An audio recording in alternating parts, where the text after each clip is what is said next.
To solve this system using elimination, first we want to have coefficients that are opposite.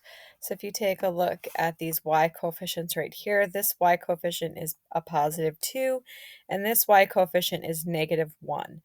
So they're not opposites of each other, but I can make, if this is positive 2, I would want this one to be negative 2.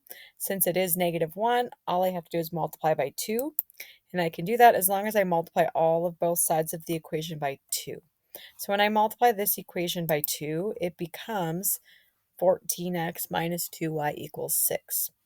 The top equation, we're not going to change at all. We'll just rewrite it. Now we have our like terms vertically aligned, and we will add these equations together. So our 3x plus 14x becomes 17x. 2y plus negative 2y is 0. Those add out. 11 plus 6 gives us 17. And then I would divide both sides by 17 to solve for x. We get x equals 1.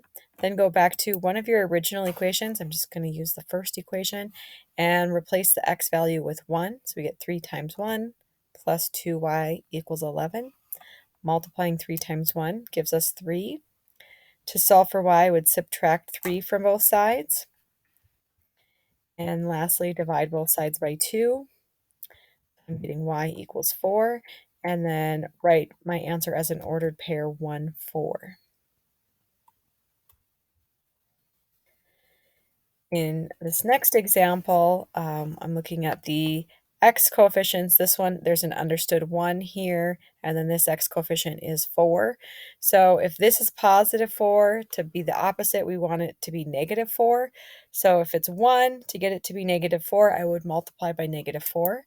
So we can do that as long as we multiply all of both sides by negative 4. So the new equation becomes negative 4x plus 20y equals negative 60.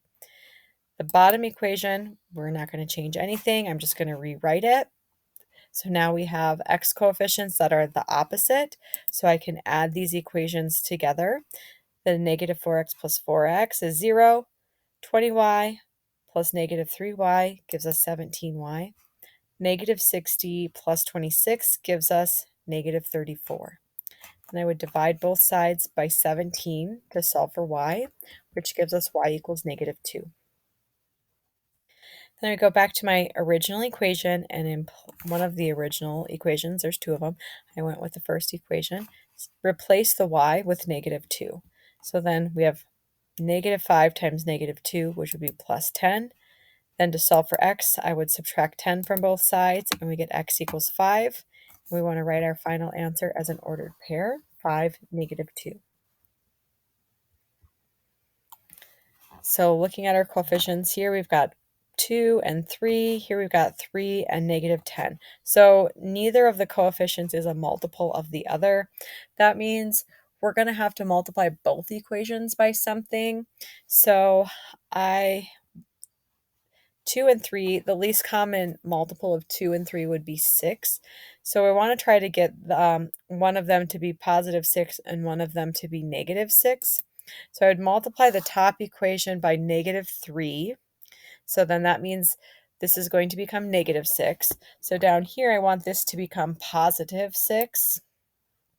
Okay, so multiplying that first equation by negative 3 gives us negative 6x minus 9y equals negative 30. Want to make sure we multiply all of both sides. So now if I've got negative 6x, I want to try to get the second equation of positive 6x. So if I'm at 3, to get it to 6, I'd multiply by 2. So I'm going to multiply all of both sides by 2, which gives us 6x minus 20y equals 30. Now adding the equations together, the x's would add out. Negative 9y plus negative 20y would give us negative 29y. Negative 30 plus 30 gives us 0. And then I'm going to divide both sides by negative 29. 0 divided by negative 29 is 0. So I get y equals 0. I'm going to go back to that first equation, and I'm going to replace y with 0. 3 times 0 gives us 0. So that leaves us with 2x equals 10. I would divide both sides by 2, and we get x equals 5. And we got to make sure we write our answer as an ordered pair, 5, 0.